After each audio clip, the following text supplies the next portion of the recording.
Do I look in here? No, you're gonna look at me. Okay, good. Because I was like, that's weird. Hi survivors, welcome to the Apocalypse Post. I'm your host Makeshift, and today I'm wearing another brand new t-shirt that I got from someone in the Wasteland community. This time it's from the cosmetic mechanic. His name is Marky, and he's got a really cool shop. I'm gonna link this below if you wanna check out the I Love Nuclear Waste or Radiant Love, whatever he calls this t-shirt. And I think there's a really cool thing going around in the Wastelander community where everyone just keeps buying stuff from each other to help support the artists in the community. Today, we're gonna hear from 3 ladies from the Wastelander community. The population at Wasteland Weekend is majority male, but non-males and non-binaries make up a huge part of what Wasteland is, from the costumes, cars, and camps to volunteers, vendors, performers, and leadership. And they don't always get the credit they deserve. The ladies we're talking to today have each overcome their own challenges when it comes to being able to comfortably participate in Wastelandy things, whether it's social anxiety, stage fright, or past scars. They've each found their acceptance within the community and tools they can use to have active roles in the festivities. We're gonna start with Erin, AKA the Interpreter, whose presence is familiar throughout Wasteland City and someone you'd never guess spent her first event more or less reclusive. Here she is. My name is The Interpreter. I'm a fire performer for Wasteland. I am with the Air Raid Sirens. I am one of the 3 co-founding members. In the real world, I am a server at a fine dining sushi restaurant. So I serve rich people all the time, and I pretend to be a normal person, and it's interesting. But it gives me the freedom to do all this other fun stuff. Wasteland is a place that even if you think you know who you are already, you're going into an environment where you are loved and accepted, and you're like, oh, what is this thing over here? And it might, in the real world, it might be weird, it might be unnormal, it's not okay, it might be kink shaming, I don't know, whatever it is. You come to Wasteland and you're like, oh, what's that? That's interesting. Can you tell me about this? And there's everybody that already knows how to do it. If they don't know how to do it, they know somebody that knows how to do it, and they will teach you how to do this thing safely. Wasteland, you can walk around naked and nobody's gonna mess with you or disrespect you. They might make sure you have some sunscreen on. Nobody wants a sunburn. But you can be your true self, and you're in an environment and in a space where you're able to find out who your true self is. Being at Wasteland has helped me to come out of my shell and being nervous around people and social anxieties. And my first Wasteland, I met 3 people because I was too scared to meet anybody else. And so my next one, I told myself, all right, you're meeting 2 new people every single day. Go do that. And so after the second day of doing that, it just became super easy. I'm like, okay, I already know I have to go meet 2 new people. And then it was 10, 15, 20, I don't even know. And so, yeah. But yeah, I mean, Wasteland, it's like, you want to get naked, get naked.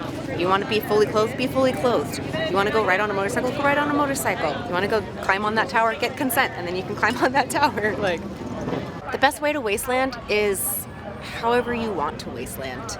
Figure out what you want to take from the event, and then go do that. I love that. The best way to Wasteland is however you want. For some people, hanging out in camp with a few friends and a fire is perfect for them while all the madness rages around them. And for others, it's about doing everything possible from sunrise to sunset. For some, having no responsibilities is a great break from reality. And others love to fill their time volunteering, putting on shows, or hopping from camp to camp, meeting people and running missions. Which brings us to Ellie, the Faceless Merchant. Her first year at Wasteland, she came as a traveling masked merchant, selling her handmade masks camp to camp, and never showing her face, which is something she's kept up the whole time, which is kind of awesome. So many people loved her idea that by year 2, she had formed a tribe and built a replica of Gregor's Tower from Waterworld to house the Faceless Merchants, a brand new tribe that offers any Wastelander the chance to don a mask as a way to deal with their own stage fright or just for fun. Here's Ellie to tell you all about it. I'm Alenthus, the Faceless Merchant.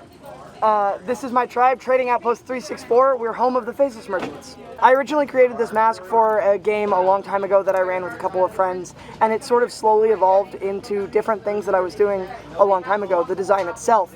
But then when I first came to Wasteland, I was really interested in being a faceless character, and I realized that it's a way for me to conquer my stage fright, actually. I used to be terrified. I worked tech crew for shows in high school because I was just too afraid to go out on stage, but you always kind of want to when you're tech crew, and this mask was a way for me to be front and center and still be behind the curtain. I really want to offer that to anybody that I can, because it helped me so much that if I can help someone else the way that this helped me, then I'm already helping the community. We're finding a ton of people who want to join the Faceless Merchants. Some of them are joining because it's just a fun quest, but a lot of, like, even my specific tribe are people who have self-professed that they're very awkward people, and having the outpost and having the masks and having the trade route specifically, that's like predetermined stops to go enter people's camps, to go say hi to people, because everybody builds these amazing structures out here and these awesome camps, and they're all built to look intimidating for Wasteland. Unfortunately, new people are intimidated. So the trade route helps to just stop that completely and welcome people into these amazing camps that they may not have otherwise seen. In order for people to come to Wasteland and know what to do to be social, they should know that everybody here is as weird as they are, that we all came here through hearing about it or doing whatever, or whatever circumstances led us to get to this point. But everybody is as weird as they are. We all came here to this amazing place to do this weird thing together. And if you find something like a mask or a tribe or a friend to walk with you to people you don't know, always take that first initiative. Always say hi. Always say, hey, it's my first Wasteland. I don't really know what's going on. And any Wastelander here will jump at the opportunity to lead you to all of their favorite things and show you around this amazing place, because we're the people that make this place amazing. All of us. It wouldn't be what it was without the Rust Devils, and without Command, and without all of these people working so hard to make this place what it is, and sacrificing a lot so that new person who is scared and wants to experience things but doesn't know how to can immediately be welcomed into this community. And because that all comes around, that new person could be me to build this. You never know who the person is until this happens, and they could do something amazing. I love how Ellie has rolled out a special welcome mat for people who are the most socially awkward in order to share some of the tools she's learned to deal with crowds and be able to have fun meeting new people. And something she didn't mention is that some of the more recognizable characters in Wasteland City, who are sometimes overwhelmed with visitors, are able to take a break from all the lore and hide behind a mask as a different character and be able to experience Wasteland incognito. Okay, next up is someone that discovered Wasteland as a place where she didn't have to hide, a place that would accept her the way she was and celebrate the things that made her different.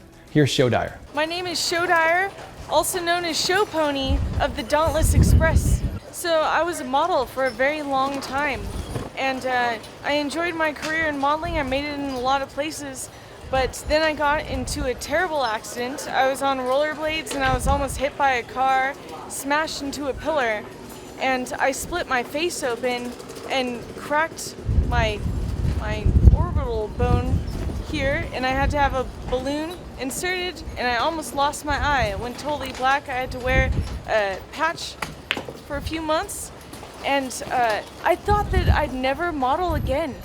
But then I got a call from Adam Chilson, who's one of the heads of Wasteland, and he said, you know what, I have a modeling job for you. I love your fucking fucked up face, and come out here and model for me. And so I came out and I modeled for him, and I had like the stitches still in, and people were so nice to me, and he was so nice to me, and I felt like a little cracked teacup. But he gave me a job, and I felt like it wasn't over. Like I could still keep taking pictures. I could still be a beautiful person, just in a different way. Wasteland is for absolutely everyone. Doesn't matter your body type, doesn't matter your size, doesn't matter your any sort of oddity that you have, or if you're just born different, this is the place to be. It's not a place for just like Instagram perfect, let's take a picture. No, it's a way of life, and you make well with what you have. We have people rolling around in custom motor wheelchairs with their whole, like a mailbox packed on the side to receive letters and a headlamp. Everybody gets so creative. This is definitely a welcoming community of people, and you're not ruined or broken. You just haven't found your place to belong. and this is the place. I had to cut that interview short because the Mojave dust got all up in my eyes. I absolutely love the message she's sharing here. No matter your background, what you look like, or what your challenges are, there's a place for you at Wasteland. And I can't think of another community that's so accepting of anyone and everyone. Except racists, sexists, and bigots, you guys can all fuck off. Thanks for joining us and listening to these stories. Give these ladies a thumbs up, subscribe if you haven't yet, and tell me your story in the comments below. I'll see you next time, survivors. Stay alive.